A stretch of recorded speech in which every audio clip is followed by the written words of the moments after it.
Buenos días a todos. Eduardo, ¿me oís? Sí, buenos días. Vale. Los demás, como tenéis capado el sonido, no me podéis contestar, pero vamos, si me oye Eduardo, imagino que me estaréis oyendo todos.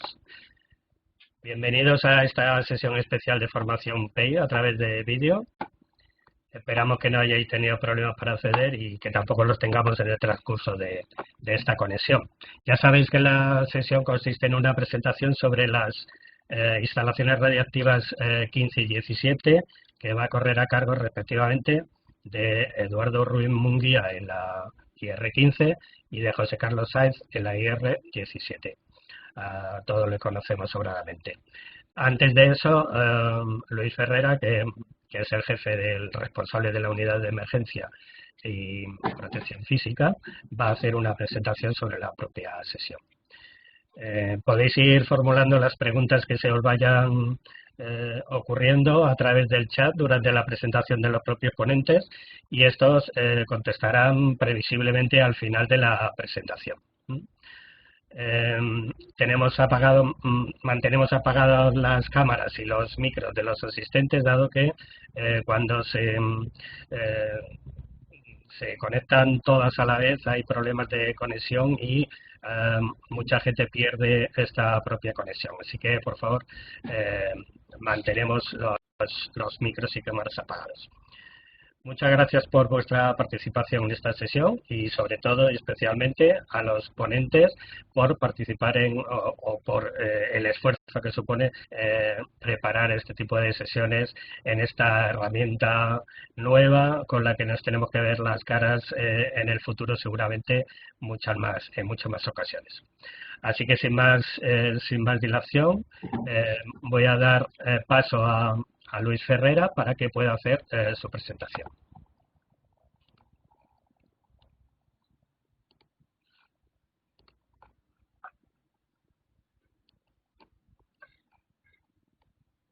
A ver si le encuentro aquí.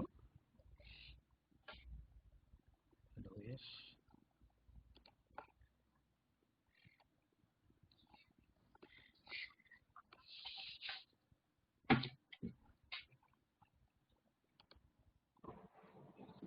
Sí, Javier, ¿se me oye ahora? Ahora sí. Vale. Adelante. Bueno, pues a ver, como os he adelantado, buenos días a todos los que estáis en este momento y los que estaréis en otro momento, porque esto se está grabando. Bueno, ya sabéis que esto es una actividad que forma parte del plan de formación anual en el contexto PEI, que es perceptivo. Está pensado esta formación para los grupos de apoyo y todas las personas que pertenecen al retén operativo. Generalmente estos dos grupos son bastante coincidentes.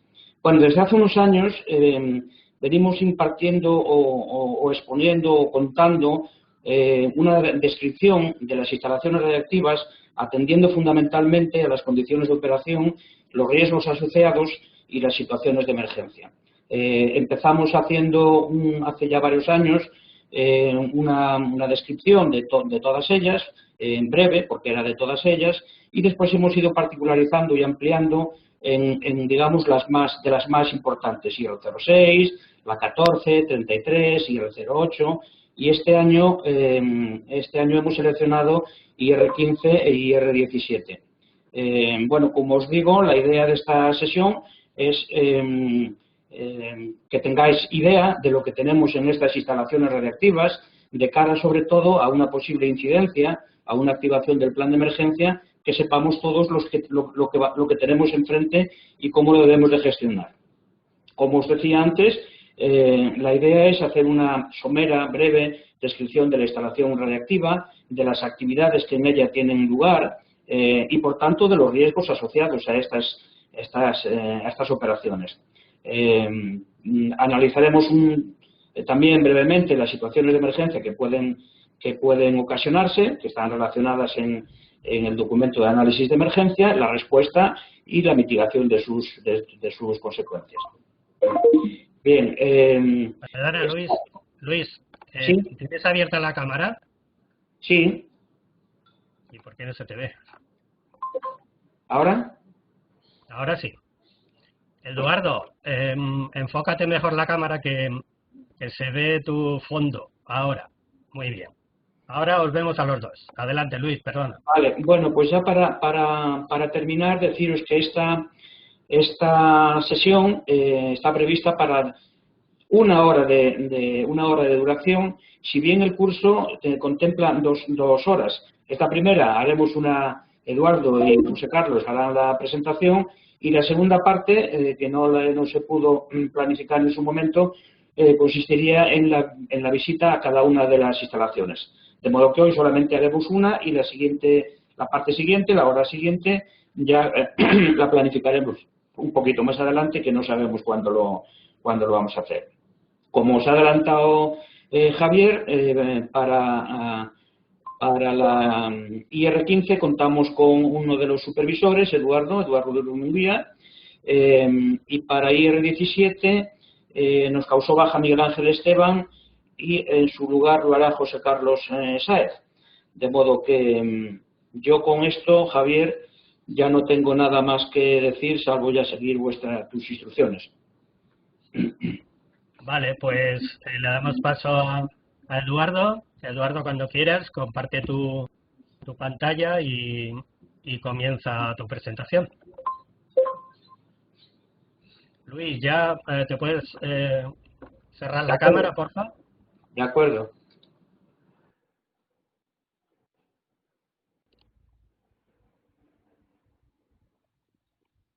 Ábrete el sonido, Eduardo, por favor.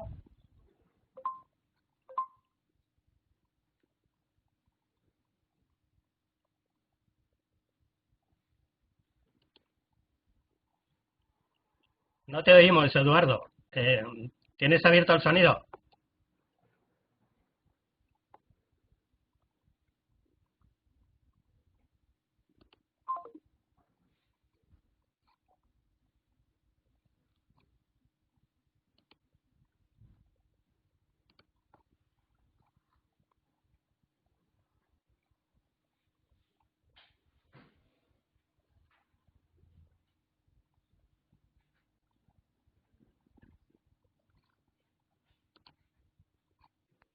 Ahora.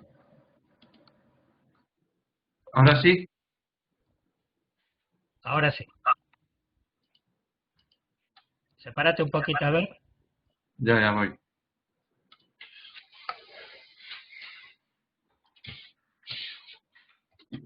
Buenos días a todos. Comenzamos entonces con la instalación IR15, que es el Laboratorio de Residuos y de Materiales Radiactivos. He dividido la presentación en estos dos bloques. Por un lado, la descripción y funcionamiento de la instalación, y por otro lado, aspectos del plan de emergencia. La mayor parte de la información está recogida en el reglamento de funcionamiento y en el plan de emergencia anterior. Son dos documentos de la documentación preceptiva de la instalación y también de la resolución del Consejo de Seguridad Nuclear, de la resolución sobre el funcionamiento, autorización de funcionamiento de la instalación, y donde se establecen perfectamente los límites y las condiciones, concretamente y principalmente para el uso de los materiales radiactivos. El índice es este. Primero, una descripción general de la instalación, donde hablaré de los laboratorios, de los ensayos que se hacen en cada uno de ellos y su ubicación. Luego, en el punto 2, sobre responsabilidades y misiones de los supervisores, operadores y adscritos. Una reseña en el punto 3 de los documentos que aplican en la instalación, tanto los propios de la IR como de otros departamentos. Sobre normas de actuación hablaremos de los controles de accesos, de las normas de operación, unas más generales y otras más específicas de la propia IR15. Y sobre el material radiactivo, pues el inventario máximo que tenemos autorizado, la utilización de este material, cómo debe ser y qué condiciones deben de cumplir, cómo es su almacenamiento y qué controles y verificaciones se realizan. Y para terminar la parte de la descripción y del funcionamiento, qué verificaciones se realizan sobre los equipos y los sistemas de seguridad. Sobre el plan de emergencia interior, un poco de la organización, cómo es la activación de la emergencia, tanto en horario normal o fuera del horario laboral, y principalmente hablaré de los sucesos iniciadores de una posible emergencia en IR15 y de qué actuaciones se tienen que realizar.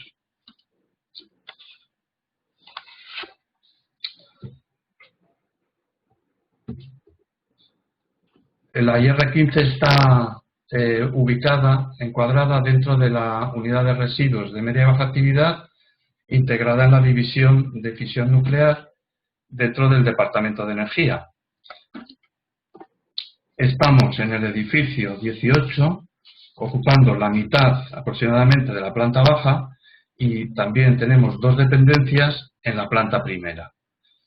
Y estos son los 3 laboratorios que componen la IR15. La IR15A, que sería el laboratorio de emisores alfa, donde actualmente este laboratorio está cerrado, no se realizan actividades, no tiene inventario, y es que tampoco el personal de la unidad tiene acceso a este laboratorio. Es uno de los que está en la planta primera del edificio 18. El segundo es el laboratorio de trazadores beta-gamma, donde se realizan ensayos de caracterización físico-química sobre los materiales de acondicionamiento de los residuos. Este tipo de ensayos son ensayos de difusión, de lixiviación y también de la determinación de sus propiedades mecánicas, como por ejemplo resistencia a la flexión y a la compresión de este tipo de materiales, que suelen ser cementos y hormigones. También está en la planta primera del edificio 18. Y el tercero son los laboratorios de caracterización, que es la IR15C, donde por un lado hay dependencias para preparación de las muestras, que supone que estas muestras tienen que pasar por unos procesos como son su disolución, extracción, dilución, calcinación, tratamiento químico, tratamiento térmico, según corresponda, con el objeto de separar los radionucleidos que son de interés y que sean aptos para luego ser medidos en otras dependencias donde tenemos los equipos de espectrometría alfa, de espectrometría gamma o de centelleo. En concreto, estos últimos laboratorios, la IR15C está en la planta baja de este edificio 18 y tenemos estos laboratorios. Los 2 primeros son los laboratorios de preparación de muestras,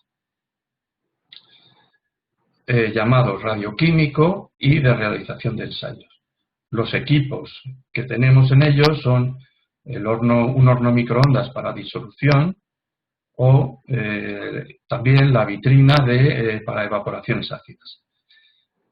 Ambos son muy útiles para las muestras como resinas, concentrados de las centrales nucleares, para su disolución y su preparación. Cuando no es posible realizarlo en el horno microondas, se recurre a la disolución en la vitrina de ácidos. Otro de los laboratorios es el de realización de ensayos, donde los equipos que tenemos son un horno de tratamiento térmico de grafito con su espectrómetro de masas y también otro horno para separación de tritio y carbono, además de una prensa para la preparación de probetas de grafito y estudiar cómo es el comportamiento del grafito y su tratamiento térmico posterior. Los laboratorios donde se realiza la medida de las muestras son los denominados laboratorio radiométrico y laboratorio de apoyo. En el primero se dispone de equipos de espectrometría gamma para la caracterización por este método. Y en el segundo tenemos principalmente equipos de espectrometría alfa y 2 cromatógrafos iónicos. En ambos, en el de espectrometría alfa para la determinación de uranio, plutonio o cualquier isótopo alfa, y los cromatógrafos iónicos para especies químicas que así nos lo requiere en los análisis que nos lo solicitan. La clasificación de las zonas es la siguiente.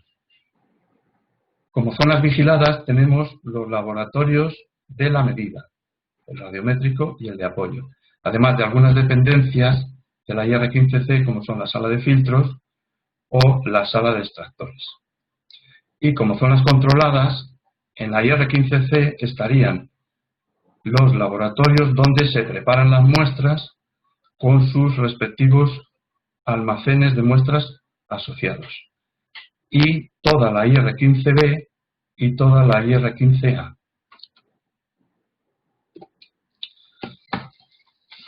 Respecto a las responsabilidades y misiones de supervisores, operadores y adscritos, están todas ellas detalladas en el reglamento de funcionamiento.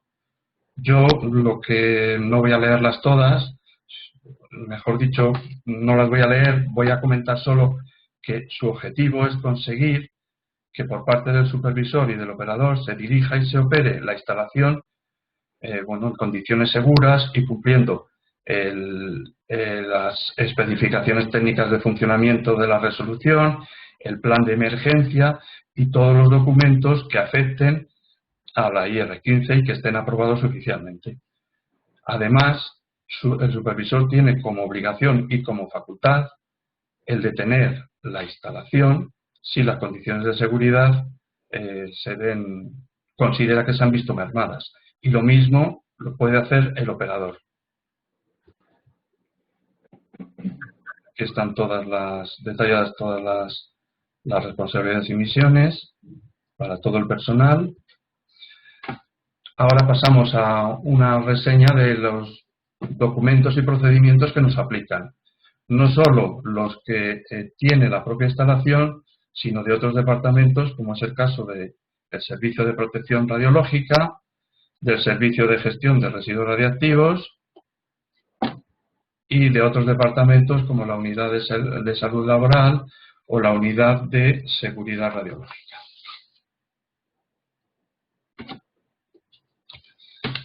Como normas de actuación en cuanto a control de accesos, para todo el personal de la instalación, supervisores, operadores y adscritos, se dispone de tarjeta magnética con un horario definido. Para operadores y adscritos, el acceso es de 7:30 de la mañana a 7:30 de la tarde y los supervisores en cualquier horario. Para el personal del público, las visitas a zona controlada tienen que estar autorizadas por el Servicio de Protección Radiológica, siempre acompañados por una persona de la instalación y con personal del Servicio de Protección Radiológica.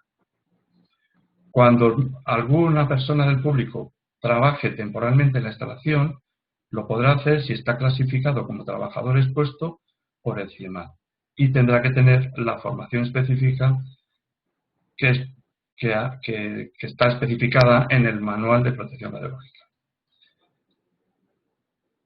El acceso a zona vigilada es acompañado con personal de la IR y con conocimiento, conviene que sea también conocido por el Servicio de Protección Radiológica. Como normas generales de operación de la instalación, estas normas están relacionadas con las buenas prácticas del laboratorio y yo destacaría el uso de equipos de protección como la bata o la ropa de laboratorio, el uso de guantes, el uso de gafas y de mascarillas. Otra buena norma es siempre medirse a la salida y además que es obligatorio. Y siempre que se manejen materiales contaminantes. Además, debe de haber, como se producen residuos en la instalación, una segregación adecuada, tanto de los sólidos, que serían en bolsas de plástico, como líquidos y mixtos en canastas. Todas las operaciones que se realicen con material radiactivo deben ser reflejadas en el diario de operación. Dado que la IR15 tiene zonas controladas y que también se trabaja con materiales radiactivos en ocasiones con altas dosis, proponemos estas normas específicas de operación de esta instalación.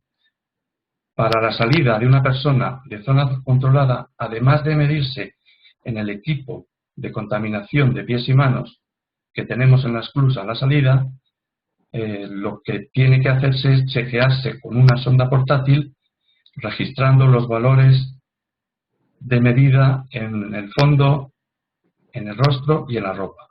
Y hay una instrucción técnica para ello. Para la salida del material de vidrio reutilizable, lo que se hace es un control cada 3 meses que consiste en el análisis del líquido del último lavado. También existe una instrucción técnica.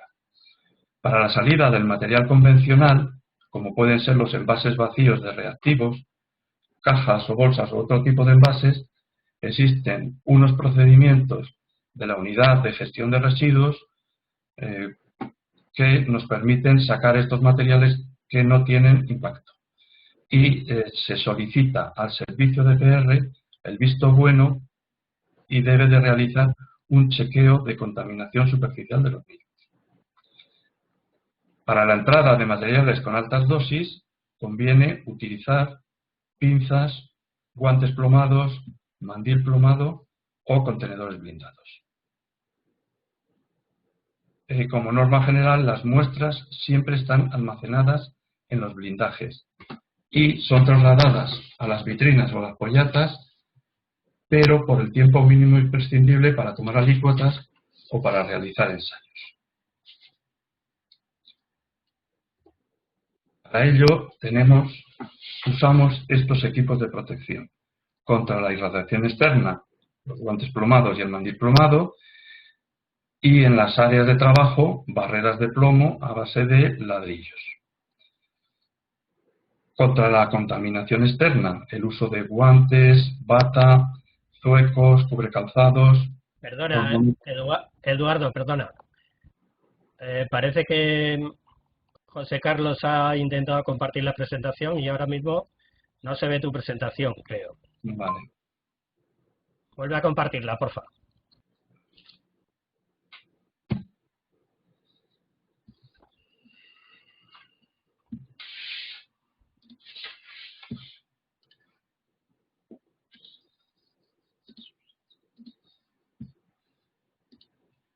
¿Ahora sí? Está en ello, ahora sí, gracias. Vale. Bueno, decía que los equipos de protección que disponemos contra la irradiación externa serían los guantes plomados y los mandiles plomados. En las zonas de trabajo, barreras de plomo a base de ladrillos, que son muy útiles para la toma de muestra de resinas o materiales que den alta dosis. Como equipos de protección contra la contaminación externa, el uso de la bata, ropa de laboratorio específica, o bien también guantes. Conviene utilizar doble guante siempre. Los zuecos, cubrecalzados o monos impermeables que también son resistentes a agentes químicos.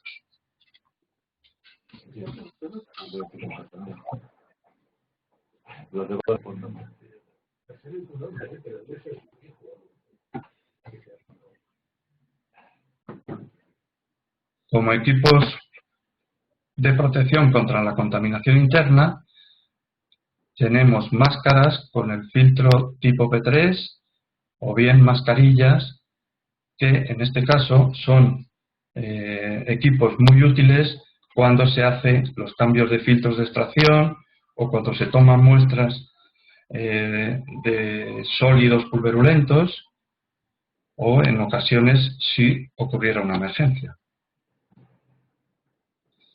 Respecto al material radiactivo, la cantidad que tenemos autorizada de material según la resolución es la siguiente. Para la IR15B, Laboratorio de Trazadores beta gamma, 3 gigabecquerelios de emisores beta gamma y 3 megabecquerelios de alfa.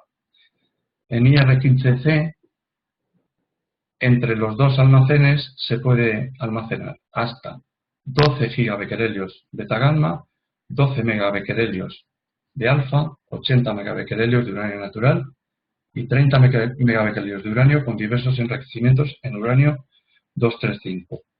Concretamente en IR15C, yo creo que no superamos ni el 2% de estas cantidades. Y en concreto, de uranio 235 hay 0. Se debe de utilizar el material de manera que siempre se tienen que cumplir estas condiciones. El nivel de radiación en los almacenes no debe ser superior a 0,1 milisievert hora. En cada uno de los ensayos que se realicen en las vitrinas, solo se puede utilizar hasta el 10% de la cantidad autorizada por almacén. En este caso sería pues una cantidad bastante alta, porque si podemos utilizar, si en cada almacén tenemos 6 gigabecquerelios, sería 0,6 gigabecquerelios por ensayo. En el laboratorio de apoyo, que es donde se realiza la espectrometría alfa, hasta el 1% de la cantidad autorizada por almacén. En el radiométrico, donde se realiza la caracterización por espectrometría gamma, no se pueden utilizar cantidades superiores a 50 kilobecquerelios. Y en zonas de permanencia de personal, el nivel de radiación no puede ser superior a 0,01 milisievert hora. El almacenamiento, tanto en la IR15B como en la IR15C, es en contenedores blindados o en armarios blindados y, bueno, además los propios laboratorios tienen paredes de hormigón, con lo cual se cumple la instrucción también IS 41 sobre la protección física de fuentes radiactivas. Las verificaciones y controles que se realizan del material radiactivo es que cada material tiene una ficha de control donde se reflejan las características, la descripción, los isótopos que tiene y las cantidades. Y se va viendo y anotando la evolución del consumo de este material. Para la entrada y la salida de fuentes se sigue un procedimiento que es el de traslado y transporte de materiales radiactivos y se reseña siempre en el diario de operación y en informes estas entradas y estas salidas. La retirada de los residuos radiactivos es según un procedimiento de la Unidad de Seguridad de Residuos y lo mismo en el diario de operación y en los informes se hace una reseña de estas retiradas. Por parte del SPR hay un control mensual de los niveles de radiación y de contaminación en la instalación. Queda anotado en su libro de operación del SPR para esta instalación. Y anualmente se hace una verificación y una actualización anual del inventario. Para ello es muy útil las hojas que hemos visto antes. Sobre los equipos y sistemas de seguridad de la instalación, las verificaciones que se hacen son estas. Los equipos de vigilancia radiológica, que son las sondas ambientales, las portátiles y las de contaminación de personal, se someten a calibración cada 2 años con una verificación intermedia.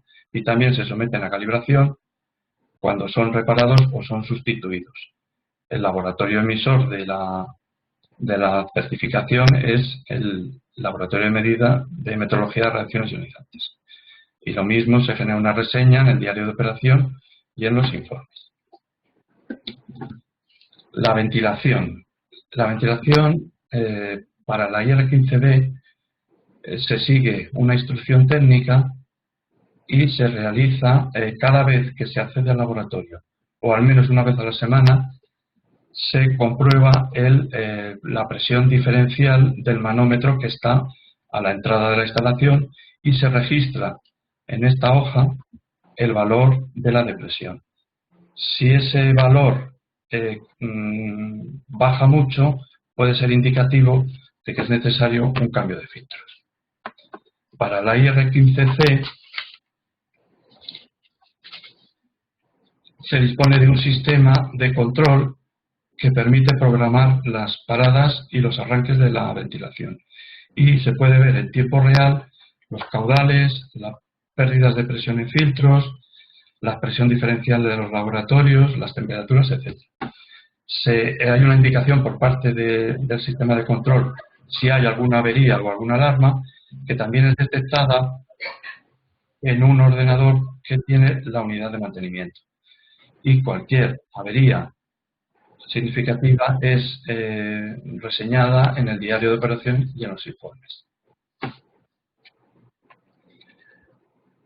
Además de este sistema de control, diariamente se hace un chequeo de que los pilotos de las vitrinas están funcionando. También se hace semanalmente un control y un registro de la presión diferencial de los laboratorios. Mensualmente se comprueba la pérdida de presión de los filtros y se registra en el diario de operación. Los filtros serán sustituidos si por pérdida de carga superan los 70-75 milímetros de columna de agua o bien por dosis supera los 5 microsieverts. Anualmente se hace una verificación de la velocidad del aire en el frente de las vitrinas. Y anualmente también, por parte de la empresa instaladora del sistema de control, hasta ahora nos ha hecho una verificación del funcionamiento de los caudalímetros, de los reguladores de caudal y de las ondas de presión diferencial. Respecto a los equipos y los sistemas de seguridad, las verificaciones que las realiza personal de la Unidad de Emergencia de Protección Física son estas: trimestralmente, funcionamiento de los detectores de humos y de los pulsadores de alarma, así como comprobación de la presión de los extintores y la revisión de su estado general. Anualmente, una revisión del alumbrado de emergencia y semestralmente la verificación de funcionamiento de los detectores volumétricos y magnéticos. Y esto sería un poco la descripción de la instalación. Ahora, con respecto al plan de emergencia,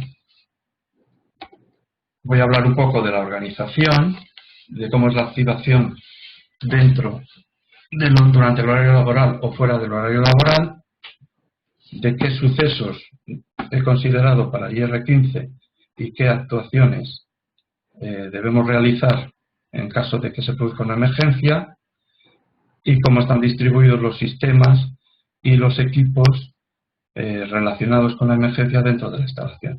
Está referido a la IR15C, la de caracterización, los laboratorios de caracterización, en la planta baja. La organización,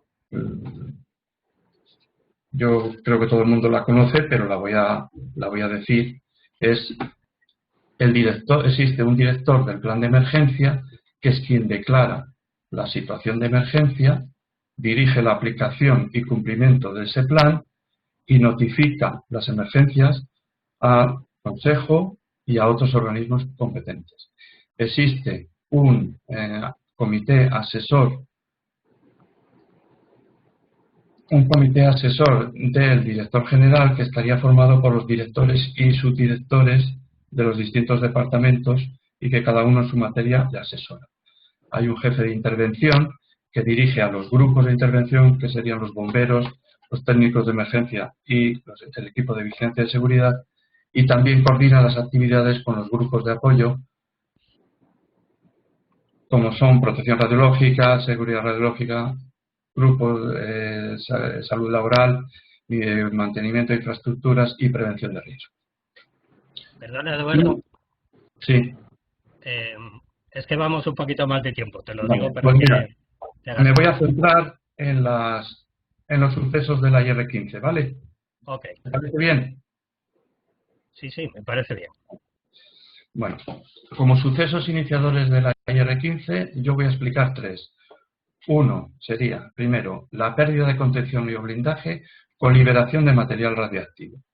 Las actuaciones que habría que hacer en estos casos sería realizar un confinamiento de la actividad liberada de los radionucleidos, con el apoyo del Servicio de Protección Radiológica, con el objeto de evitar su dispersión, delimitar la zona contaminada y acotarla.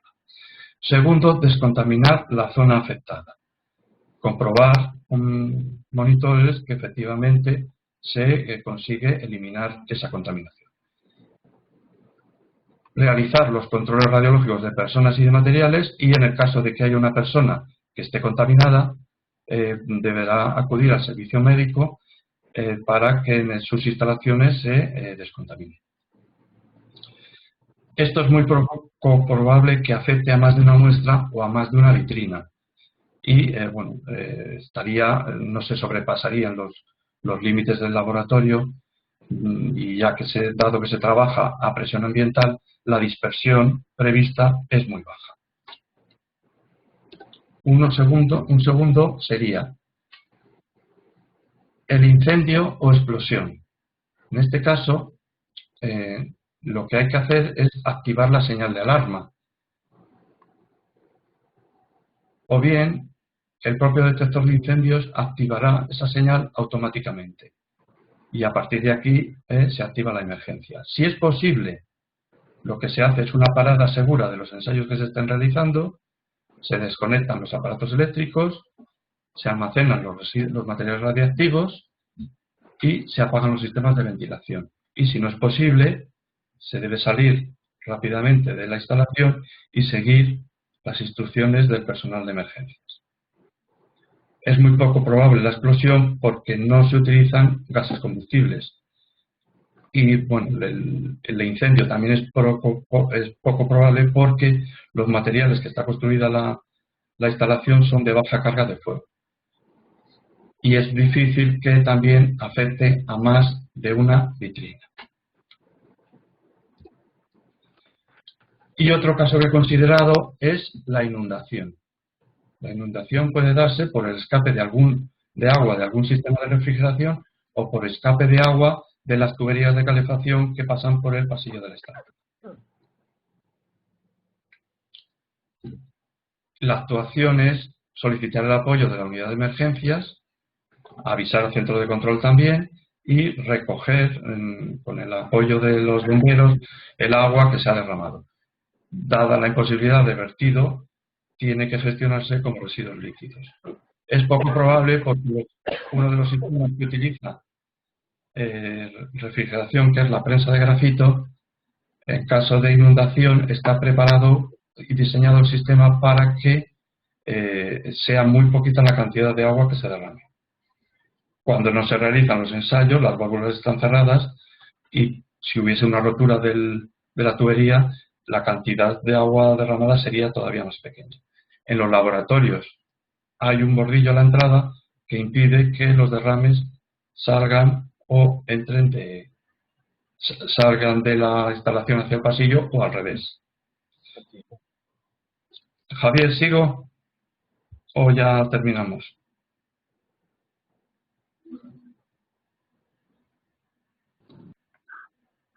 Perdón, que no había abierto el micro.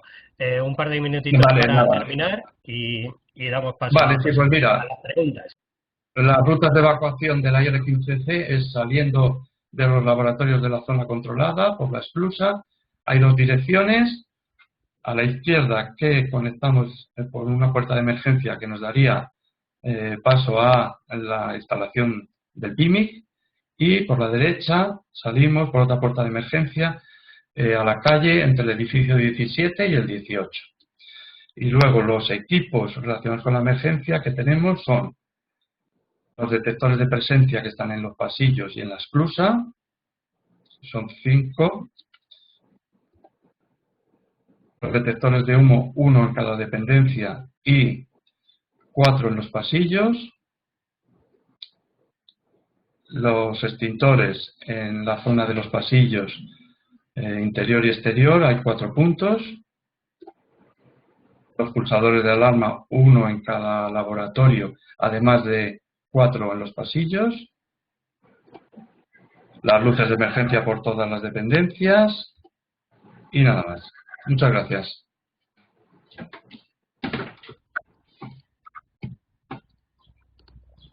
Gracias, Eduardo. ¿Contestamos a las preguntas si las hubiera? Sí. Ahora mismo, Podéis activar vuestras cámaras y micros si tenéis alguna pregunta. Y si alguien no tiene micro o cámara, pues que la plantee por el chat. Y si no hay preguntas, damos un poquito de tiempo para que os lo penséis. Damos paso a José Carlos para que inicie su presentación. Así que un minutito para ver si tenéis algo que preguntar. Y mientras, José Carlos se va preparando su presentación, compartiendo la pantalla. Ya puedes compartir pantalla, creo, porque ya ha quitado Eduardo la suya. Así que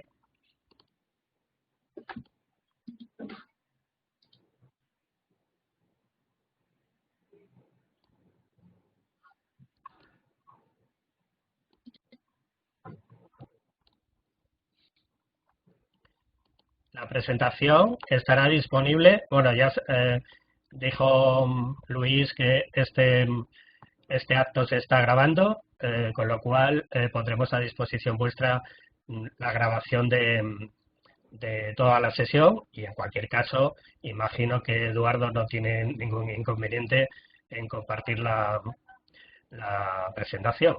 Así que si estáis interesados especialmente en la presentación, al margen de lo que va a ser la grabación de la sesión, pues nos la pedís y vemos de ponerla en algún repositorio, o bueno, si es alguien individualmente, pues se la podemos enviar individualmente. Bueno, José Carlos ya parece que está preparado. Yo le voy a dar las atribuciones para que sea el presentador de la... Y creo que, José Carlos, tienes abierto la cámara y el micro. Cuando quieras.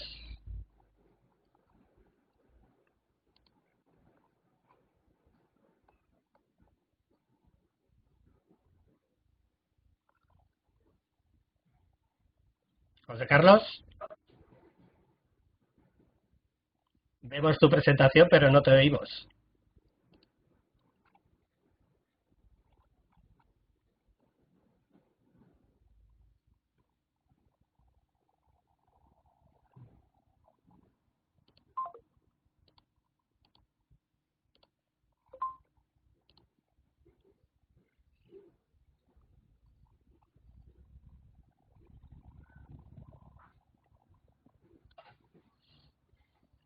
Parece que tenemos algún problema con la presentación de José Carlos.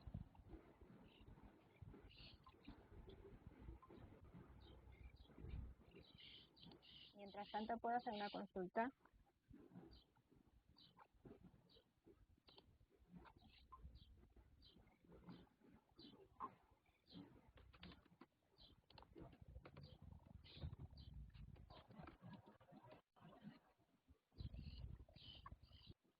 ¿Me oye, Carlos?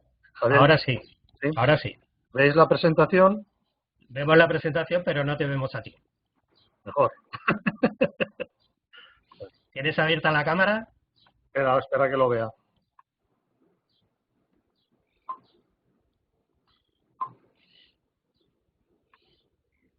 Es que está deshabilitada la cámara por el moderador.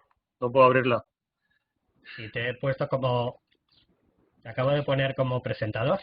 Pues a mí me sale deshabilitado por el moderador.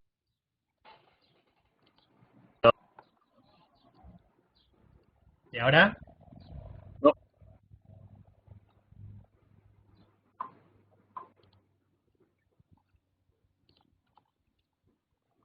Intenta abrirla ahora. Nada, me sigue saliendo lo mismo, Javier. Pero bueno, no es relevante. Si veis, si las personas ven la presentación, yo creo que es más relevante eso. Ahora tampoco vemos la presentación. Espera. Ahora sí.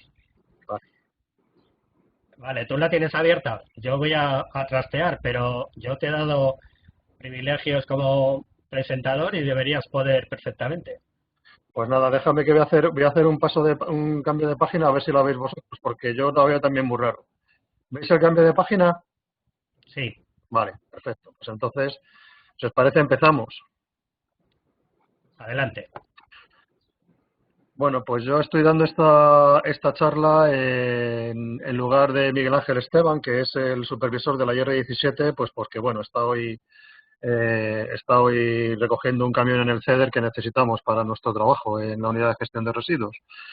Entonces, la IR17 es una instalación que se dedica al acondicionamiento de residuos sólidos, radiactivos y almacenes temporales de residuos de muy baja actividad y materiales desclasificables. Más o menos este es el índice de la presentación. Vamos a describir brevemente la instalación. Voy a describir las condiciones normales de operación y los riesgos asociados, los posibles accidentes y, cuando llegue el momento, pues la visita a la instalación. Bueno, la instalación consta de 6 edificios en ambas parcelas del CIEMAZ. Mucha gente pues identifica la unidad de gestión de residuos con el edificio 33 y los almacenes que tenemos en la parcela oeste, por acá, pero también tenemos almacenes e instalaciones en el edificio 38, justo al este del centro, y en el edificio 65 y en lo que se llama la carpa del Montecillo, ese almacén que en su día licenció PIMI Desmantelamiento y que nosotros utilizamos como almacén desclasificables para residuos de PIMI Desmantelamiento y de PIMI Rehabilitación. Esta es las instalaciones que tenemos en el edificio 33, es la planta donde nosotros acondicionamos los residuos sólidos radiactivos, pues como veis aquí, con cajas de guantes de distintos tipos. Tenemos herramientas para caracterizar la actividad que hay en los distintos bultos que vamos preparando, y tenemos también una precompactadora donde los residuos compactables, pues todo lo que en 2 dimensiones se puede aplastar de alguna manera, guantes, papel, pues cosas que se puedan aplastar, pues lo podemos reducir hasta 5 o 6 veces su volumen antes de su retirada por Enresa, donde ya lo compactan en las super galletas ellas que tienen ellos allí en el Cabril. Esta son más fotografías de las instalaciones que tenemos allí, cajas de guantes para el desmontaje y medida de fuentes. Hasta hace bien poco y todavía nosotros desmontamos fuentes de los pararrayos que retira Enresa de distintos edificios, y nosotros pues desmontamos en las cajas de guantes las fuentes de americio, de radio, de estroncio que tienen, y las separamos del resto de todos los elementos mecánicos que tienen los pararrayos. La compactadora, que lo ves aquí a la izquierda, pues es una máquina que nos permite, mediante un embudo, reducir el volumen de materiales compactables, desde EPIs, como comentaba antes, hasta guantes, papel, etcétera. GESARA es uno de los caracterizadores que tenemos para evaluar la actividad que queda dentro de los residuos, que es un dato que hay que proporcionar a Enresa para que lo retire, y en este caso pues es un detector de germanio con una pequeña abertura, y bueno, el bidón ese sube y baja y va girando, y así podemos evaluar la actividad total de los distintos radionúcleos emisores gamma que hay dentro. A la derecha tenéis el pórtico de salida de la zona controlada, que ya no es ese, lo acabamos de cambiar ahora, pero no me ha dado tiempo a cambiar la foto porque lo han instalado justo en este periodo de alarma, y es el elemento que tenemos para controlar la contaminación de las personas que entran en la zona controlada del edificio 33. Estas son unas imágenes de cómo quedan acondicionados los residuos de distintos tipos y en distintos contenedores, y bueno, hay unos requisitos de producción de Enresa que tenemos que cumplir, como por ejemplo que no haya humedad, que sean más o menos homogéneos, que no contengan materiales pues como amianto, plomo, mezclados por dentro, y si no, pues hay que reportar exactamente cuál es el peso, y además tienen que ir al menos un 90% completados en volumen, porque todos estos residuos que os estoy enseñando aquí son de muy baja actividad. Entonces, no sé si conocéis todos el Cabril. Estos residuos van al landfill, al relleno superficial que tienen en las celdas de residuos de muy baja actividad.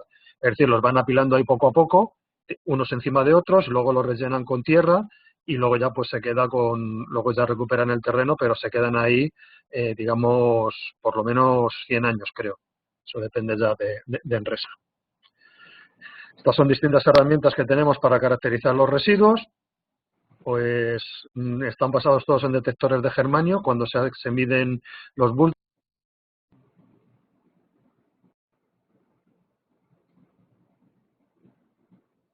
arriba a la izquierda del Departamento de Energía, y a la derecha tenemos nosotros el sistema CISMA, que es un germanio que, bueno, vamos midiendo por segmentos los contenedores metálicos grandes o incluso los bidones, como podéis ver ahí. Tenemos el apoyo de otra instalación radiactiva, que es el laboratorio de preparación de muestras, pues donde tenemos las muestras para hacer análisis discretos del contenido de los residuos. Bien. Estas son imágenes de cómo son los almacenes. Hasta ahora en el edificio 33 habéis visto la planta de acondicionado y de caracterización de los residuos. Estos son los almacenes. Entonces empezamos por el edificio 41, que insisto está en la parcela oeste del CIEMAT, y ahí guardamos residuos de muy baja actividad y desclasificables, que normalmente, pues como veis ahí, son bidones o contenedores prismáticos tipo CMB, que de 1,5 metros cúbicos de capacidad, o CMT, que tienen un poquito menos de capacidad. En el de la derecha, ahí es donde guardamos los residuos de baja y media actividad, y también podemos meter residuos de muy baja actividad. La característica de este almacén es que aquí podemos guardar casi de manera indefinida los residuos, y ahí es donde tenemos los residuos, digamos, que tienen más actividad y por tanto están más blindados y más inaccesibles para el público en general. Como veis ahí, manejamos estos bidones con un puente grúa dirigidos telemáticamente, y los residuos que pueden dar más tasa de dosis, pues están centrados de manera que el resto de los bidones pues se blinden. Todos los almacenes de los que os estoy hablando aseguran con controles radiológicos externos que tienen una tasa de dosis inferior a la marcada por el Manual de Protección Radiológica del CIEMAT, que son 0,5 microsievert hora. Entonces cualquier persona de miembro del público puede transitar sin problemas y sin superar el límite de dosis al público durante 2.000 horas alrededor de cualquiera de estos edificios. En el edificio 38, abajo a la izquierda, pues ahí teníamos residuos de muy baja actividad y desclasificables, y ahora trabajamos con Big Bags, por un programa que tenemos de colaboración con Enresa en la desclasificación de las tierras del Montecillo.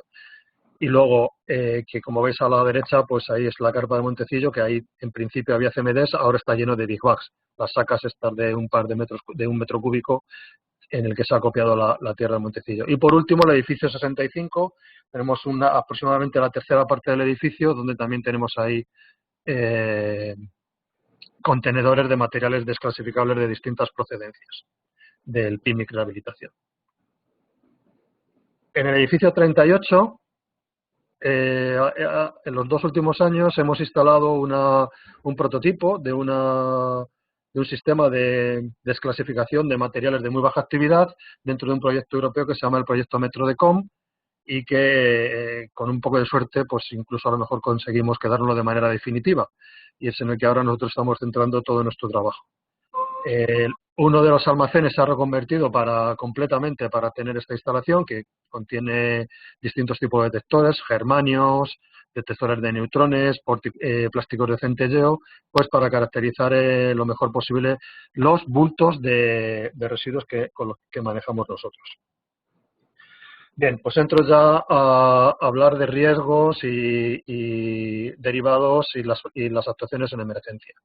En la planta de acondicionamiento de residuos de sólidos radiactivos, que está en el edificio 33, tenemos una zona controlada de permanencia limitada, donde se almacenan los contenedores en espera de tratamiento que tienen mayor tasa de dosis y, por tanto, suponen mayor riesgo de irradiación, aunque puede también existir riesgo de contaminación. Existe también una zona vigilada donde se almacenan los contenedores que tienen menos tasa de dosis, y ahí es donde se manipulan, se inmovilizan, se fragmentan, se compactan, es decir, hacemos todo el acondicionamiento de los residuos. En el resto de edificios, que son todos los almacenes que os he comentado antes, pues hay zonas controladas de permanencia limitada en el edificio 40, ahí se almacenan los contenedores, como os había adelantado antes, con mayor tasa de dosis, por lo que tienen riesgo de radiación, y el resto son zonas vigiladas. Se almacenan contenedores de muy baja actividad o material desclasificable que no tienen tasa de dosis, tienen tasa de dosis por debajo de 0,5 microsievert cada uno de ellos y el conjunto del almacén también. En cuanto a los posibles accidentes en operación, en el plan de emergencia de la instalación se prevé el que nosotros tenemos la experiencia y además es inevitable porque hacemos miles de movimientos de bultos y de contenedores a lo largo del año, pues es la caída del contenedor. Siempre se manejan los contenedores a baja altura hasta la posición, se apilan a como mucho hasta 2 o 3 alturas y bueno, disponemos de carretillas y de grúas que permiten hacer el manejo seguro, sobre todo para los trabajadores y para la contención del contenido. Si eso fuera necesario, pues se debería acotar y activar, pues como veremos, el plan de emergencia interior. Porque podría ser un suceso iniciador del plan de emergencia interior del CIEMAT. O caída por apilamiento. Si al intentar apilar varios contenedores en busca de reducir de aprovechar al máximo el espacio que disponemos en los almacenes, bueno, pues intentamos tener de los medios necesarios para que los bultos queden en posición segura, tanto para su colocación como para luego su extracción. Recuerdo que los almacenes estos de los que estamos hablando son temporales hasta que Enresa se los lleva. Lo que pasa es que la temporalidad aquí a veces ha llegado a hasta 5 o incluso más años, desde que hemos solicitado la retirada hasta que Enresa ha podido hacerse cargo de ellos. Otros accidentes previsibles, pues es el fallo de suministro de energía, que puede ser necesario sobre todo en el edificio 33 para el sistema de ventilación. Toda la nave esa donde estaban todas las cajas de guantes, pues funciona en depresión y si no tenemos ventilación, que funciona de manera autónoma para esta instalación, pues no se puede entrar y hasta que se pueda conseguir la ventilación adecuada. Lo mismo, si el sistema de ventilación falla por lo que sea, que no ha pasado que yo conozca en los años que llevamos trabajando allí, pues se procederá igual que cuando no hay suministro de energía. Hay que asegurar que la nave esté en depresión para que el posible contenido disperso por algún motivo pues salga de la nave del edificio 33. Inundación. Solo el edificio 33 tiene aporte de agua, por lo que en los almacenes es improbable, muy improbable, que haya inundación, a no ser que sea por pluviales, aunque casi todos ellos pues tienen una red ciega y unas arquetas ciegas donde se recoge el posible agua que haya podido entrar en los almacenes en el edificio 33. Bueno, pues como ha contado Eduardo, pues lo mismo, si por alguna razón se inundara, pues habría que recoger el agua de manera adecuada con los elementos de emergencia que dispone la instalación o con los que se pueden solicitar a la unidad de protección de emergencias, pues que son sepiolita y algunas mangas para contener el agua y el líquido recogido habría que gestionarlo como residuo líquido porque no hay punto de vertido en la instalación. En cuanto al incendio, los contenedores se ubican lejos de cualquier elemento combustible y además normalmente el contenido pues tiene una probabilidad muy baja de provocar un incendio pues porque son tierras, escombros, los compactables están muy asegurados dentro de 2 bidones, en fin, es muy improbable que una llama de incendio pueda acercarse a un contenedor. Otro accidente en operación es el sabotaje, que dependiendo de la intención del saboteador, pues podría causar pues el daño que él quisiera. Eso no podemos preverlo nada más pues con una intrusión y pues con intenciones maliciosas y no podemos en principio suponer qué herramientas o qué armas podría llegar a tener para...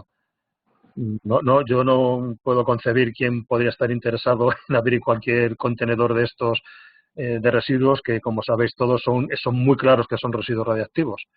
En fin, en esto debo decir que nosotros trabajamos con muy bajas concentraciones de actividad. Es decir, que ni siquiera dispersándolos supondría un problema ni para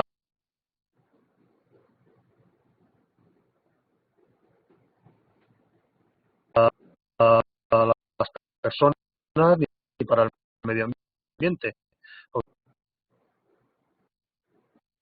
Pues son residuos de muy baja actividad, todas ellas.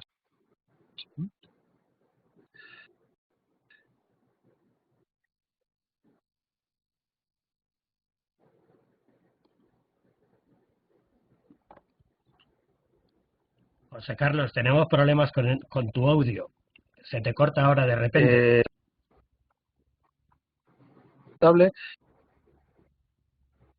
¿Me oís ahora? ¿Me oís ahora? Ahora sí. Vale. Bueno, a ver. Pues continúo. Estos son los sucesos iniciales de categoría 1 que yo creo que pueden afectar a la IR17, que es la pérdida de blindaje.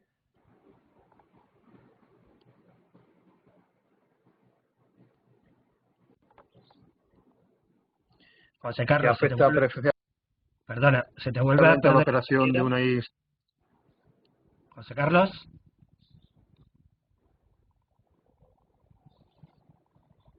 José Carlos, se te vuelve a perder el sonido. Pues que se nos caiga ¿Me escuchas, José Carlos? un contenedor.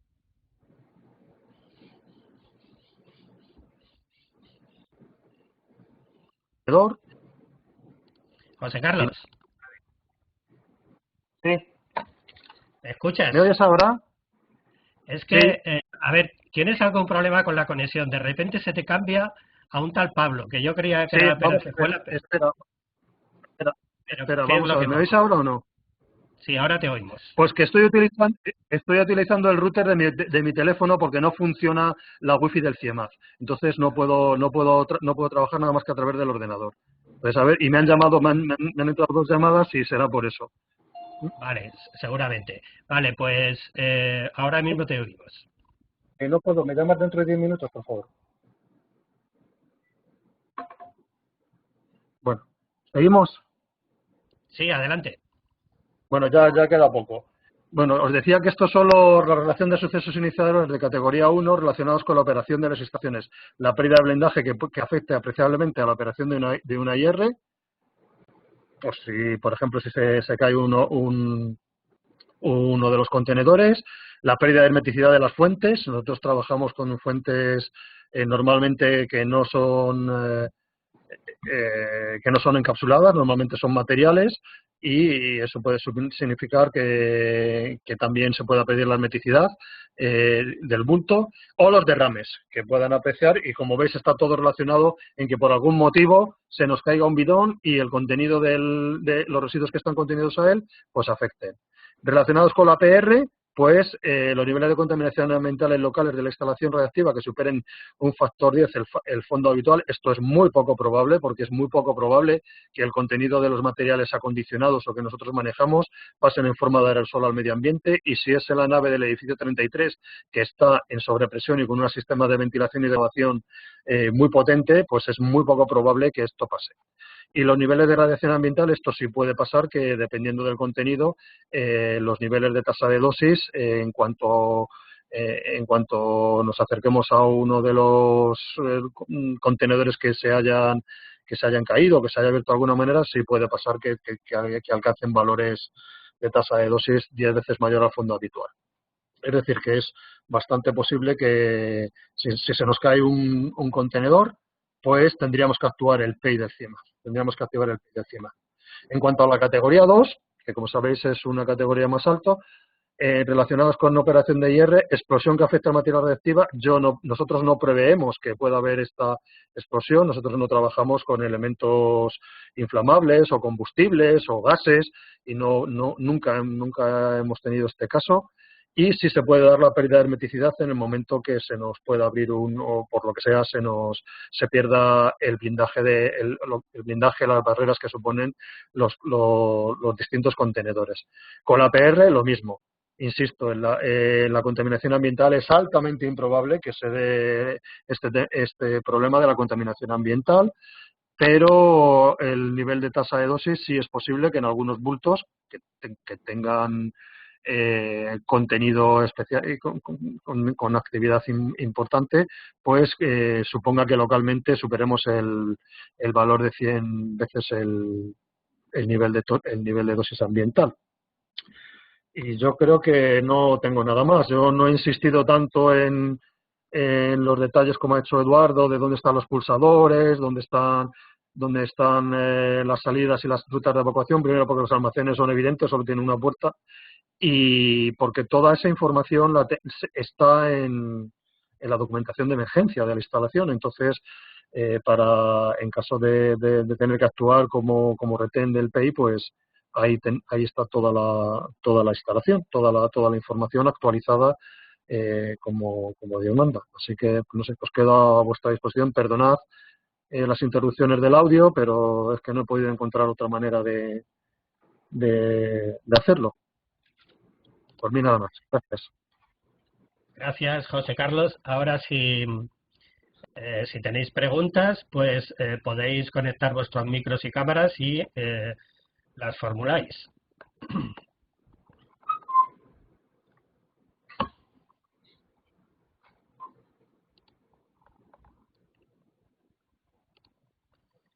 Y bueno, parece que no hay preguntas, así que por nuestra parte podemos dar por finalizada la sesión. Luis, no sé si tienes algo que decir al respecto. Bueno, solamente... Alicia. Bueno, Perdona, tenía Luis, una que pregunta. ¿ha aparecido pero Alicia ahí? ¿La hago? Venga, adelante.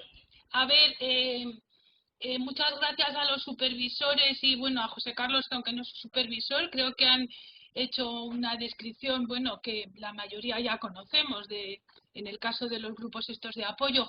Me ha quedado una duda, no sé si está Eduardo ahí, que no sé si Eduardo me la puede contestar o no, que es, en el caso del laboratorio Alfa, ¿qué incidentes se contemplan desde el punto de vista del PEI, si es que se contempla alguno? Porque me ha quedado ahí un poco eso, duda.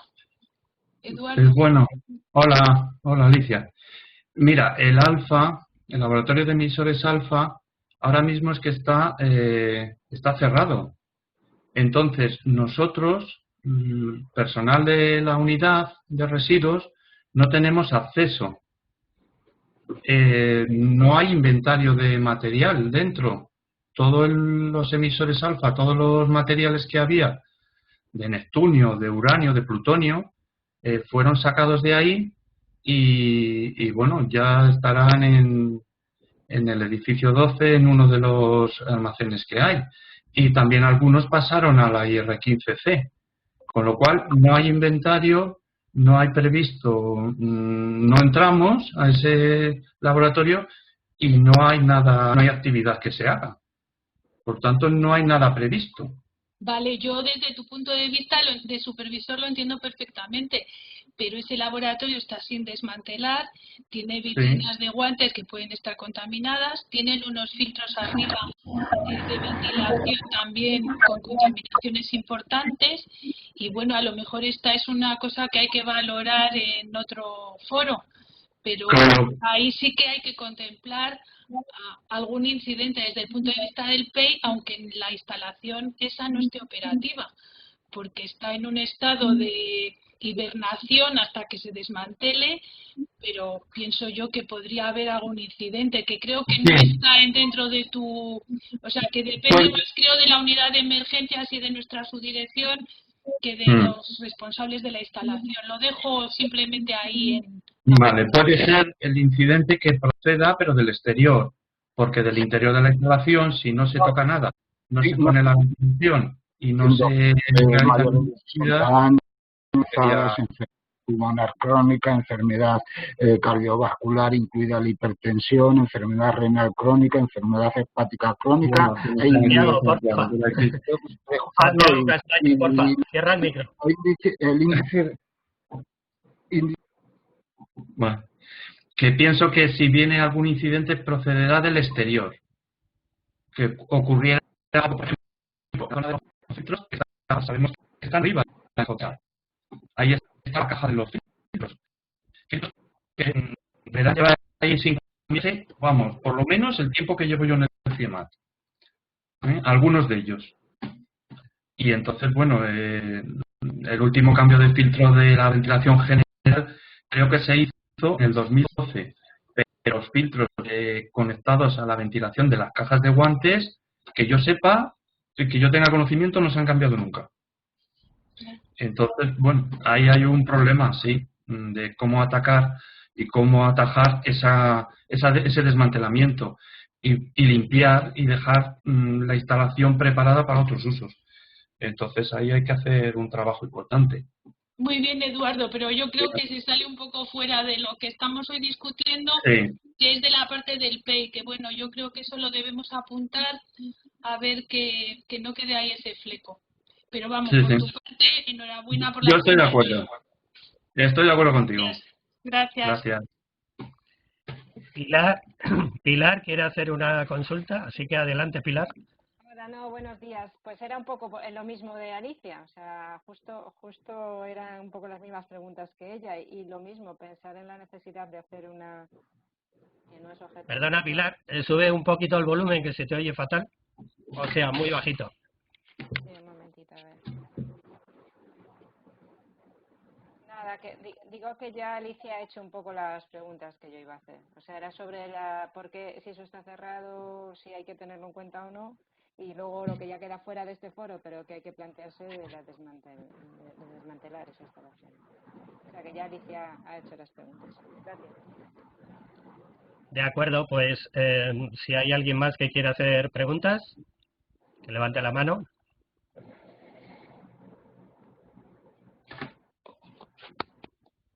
Bueno, si no hay más preguntas, le damos paso a Luis, si quería decir algo. Luis Ferrera. Sí, la cámara no me funciona, no sé qué le pasa, Javier. No, de todas formas no es importante. Bueno, lo que quiero recordar a todos los participantes es que nos queda la segunda parte de esta actividad de formación, que es la visita a las instalaciones. Especialmente importante para la gente, digamos, que está un poco más alejada de la instalación, que la conoce menos. Porque quiero recordaros, quiero recalcar la idea de que estamos con instalaciones donde donde existe riesgo de contaminación, no hay fuentes encapsuladas, por tanto hay un cierto riesgo de dispersión del material. Esto es importante en estas dos instalaciones radiactivas. Espero que en las visitas los sistemas de ventilación y vitrinas y los sistemas de monitorización de estas ventilaciones nos las expliquen bien, porque es de especial importancia si en algún momento alguno de los retenes operativos tienen que actuar. Por otro lado, y relacionado con el tema del riesgo de contaminación, atender especialmente también a la clasificación radiológica que se han expuesto ahí de las distintas zonas de cada una de las instalaciones radiactivas. Y yo, por mi parte, ya nada más, solamente decir lo que ya os ha dicho Javier en relación con facilitar las presentaciones. No hay ningún problema, en este caso, con el PEI, facilitar las presentaciones, cosa distinta con lo de la IS 41, desde la escuela o de nosotros mismos, a quien la pida, o lo ponemos en un repositorio, como ha dicho Javier, ponemos las presentaciones y ya está. Y por mi parte, nada más, Javier y todos.